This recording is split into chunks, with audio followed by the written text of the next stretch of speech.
Engineering, Magic, and Kitsune, Chapter 22, Offering. "Why, I honestly don't know what to say to that," he replied, his absolute bafflement overflowing in detached serenity. The dragon woman sure had some ideas, all right. Why would that ever work? "Didn't you just threaten to kill me a few hours ago?" Ren had the good sense, ashamed to wince at least. "That was a mistake on my part," she admitted, "and I'm eager to make it up to you both." The worst part was probably that he couldn't entirely dismiss the offer out of hand either, even if he couldn't teach her the way that she probably wanted. Sure, it felt fucked up and manipulative, but she seemed to want to protect the weak, and he was pretty sure that if he pointed out the nameless problem to her, she would pounce on it like a rabid animal, assuming, of course, that she was actually being truthful. Besides, there were numerous reasons why they would not want to read her in. First, she was clearly as subtle as a brick through a window and would probably leak critical information like a sieve during the pre-flight monologue. Second, if he actually tried to teach her, there would be good odds that she would find out about his true nature, and even if she didn't mind, C.1. But he doubted that she'd take rejection well. John might not be the best people person, but even he could tell she'd likely pester them to try by doing things to convince him of her value as a student. Hell, maybe she'd have some backers who would be offended by his refusal and come to express their displeasure, and that was a threat and a headache he didn't need to deal with. "Well, think about it. Could you leave us for a moment so I can discuss it with Lady Yubi?" he asked, and Ren bowed vigorously before unquestioningly leaving the empty shop. He would be a fool to make assumptions about how good her hearing was, though. The man and the Kitsune exchanged a look, and then Yuki gestured to a newly repaired table. The pair settled across from one another, and John pulled out a pair of sheets of paper, sliding one over to Yuki. The disguised Kitsune's expression was calm, perhaps slightly annoyed. John groaned, writing out the first question that came to mind. "Please tell me she isn't normal," begged the sheet he passed over to Yuki. He put his head in his hands, massaging his temple, feebly attempting to assuage his slowly growing headache.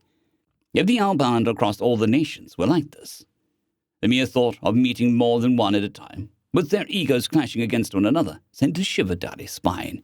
How would you even deal with that?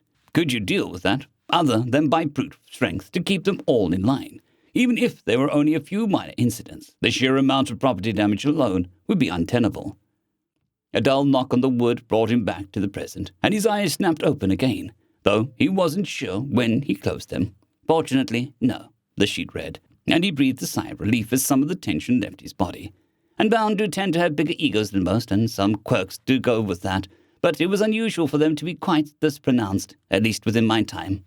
How horrifying that it occurred at all. Was it because the unbinding process attracted strange people? Were they somehow more successful? Or did it make people odd? The biggest shock is what she is, to be honest. Come on, why did she have to do that? Leaving him in suspense when she's writing things out was diabolical. "What is she?" he wrote out, asking the obvious. "Please elaborate." "There are two primary types of Unbound," Yuki wrote. "The first is the standard ones. They take yokai material and transform the spiritual energy into something more than mundane human to empower themselves directly, allowing them to transcend their limits and become dramatically more durable as they are no longer being unbound by mortal laws."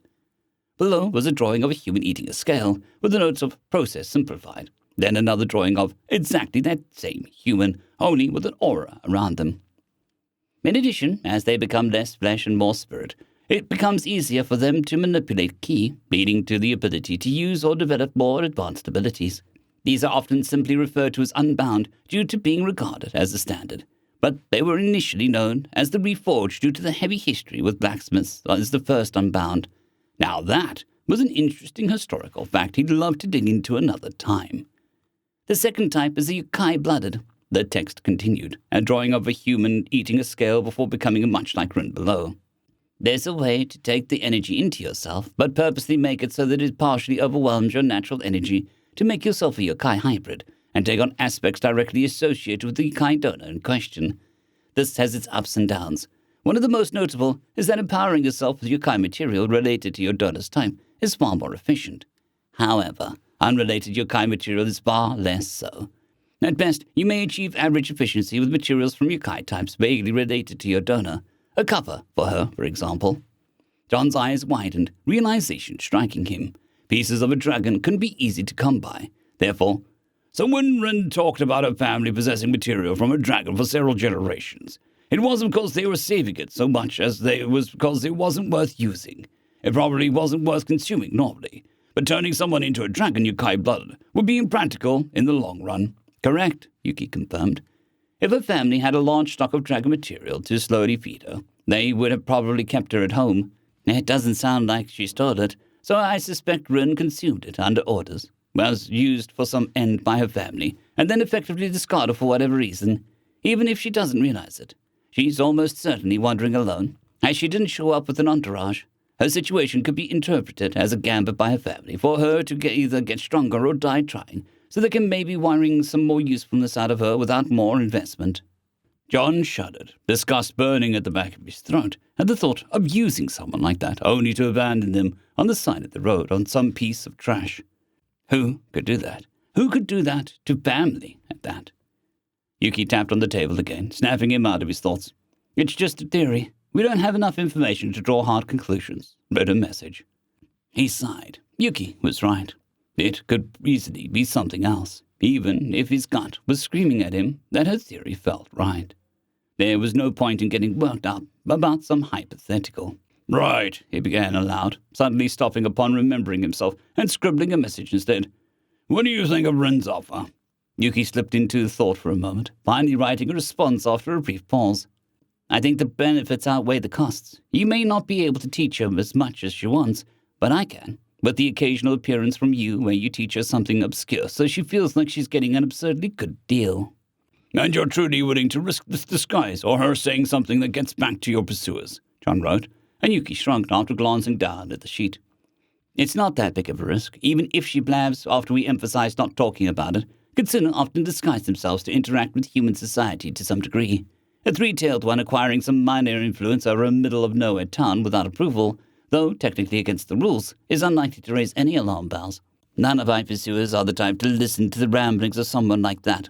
That, especially with the war going on, was unspoken, but the message was still clear enough. Still, it could, in theory, pose a threat with the tax collectors if she was to talk, but he was pretty sure those were just an armed of the nameless anyhow. They, or at least their secret leaders, almost certainly knew what Yuki's disguise was.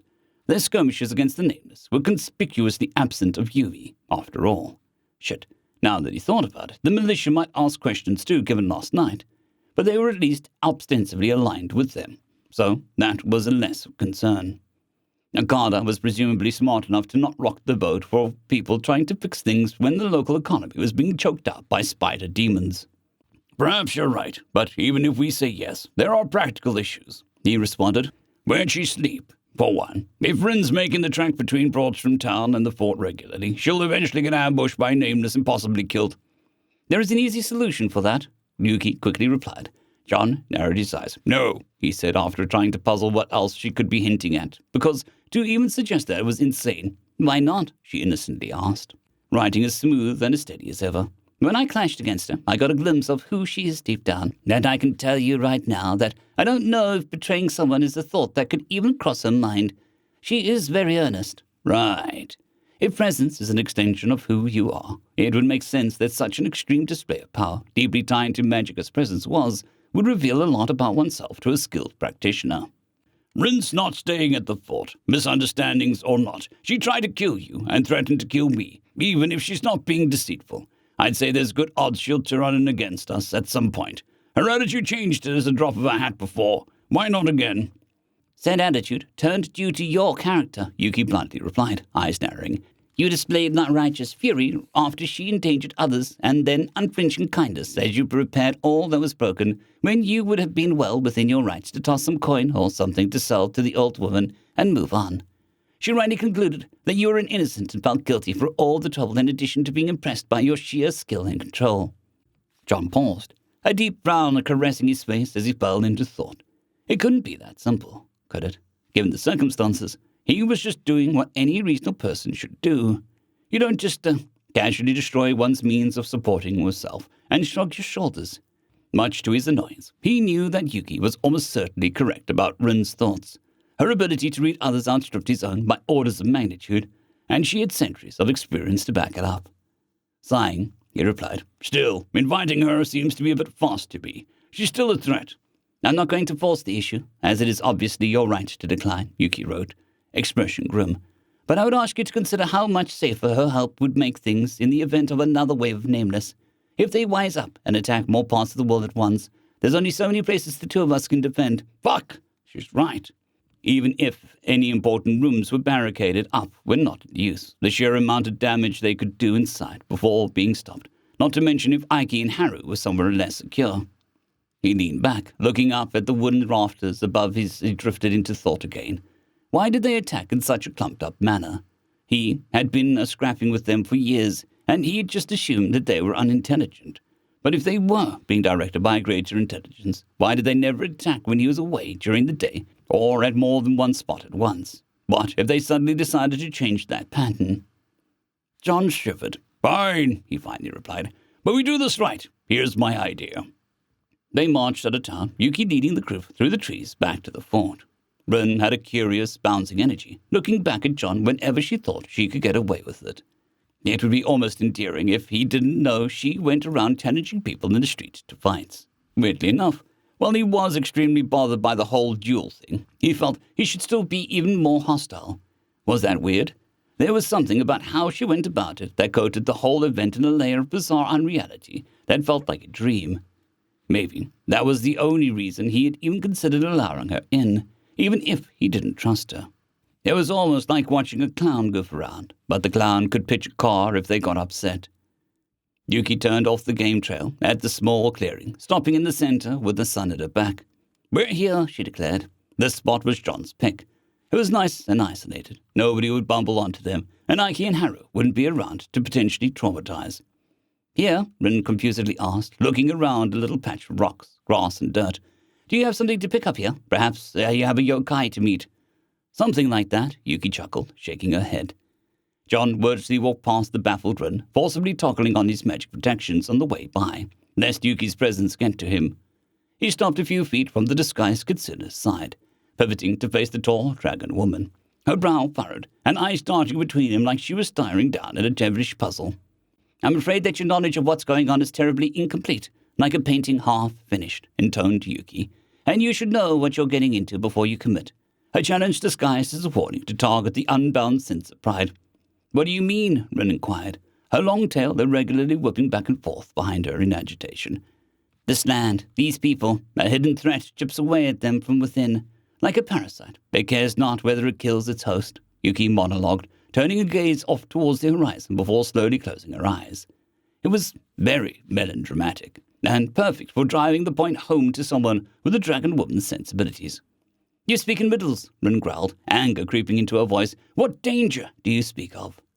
The disguised Kitsune snapped back to Rin, opening her eyes and revealing gold-black fire, which washed over her form in a towering, impossible inferno. Yuki's presence washed over him, but he didn't flinch nor even turn, instead watching her out of the corner of his eye, acting like everything was just business as usual. Despite planning it out ahead of time, it took a lot of mental effort, even if he knew that he was safe.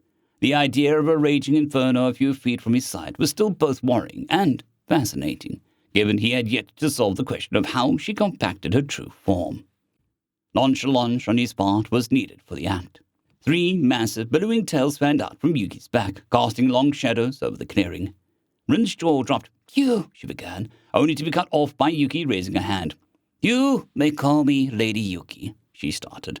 My titles are as many as grains of sand upon the beach, and I care not to list them all. She closed her eyes once more, and a great shadow welled up behind her in what he knew was the shape of a nameless materialized behind him.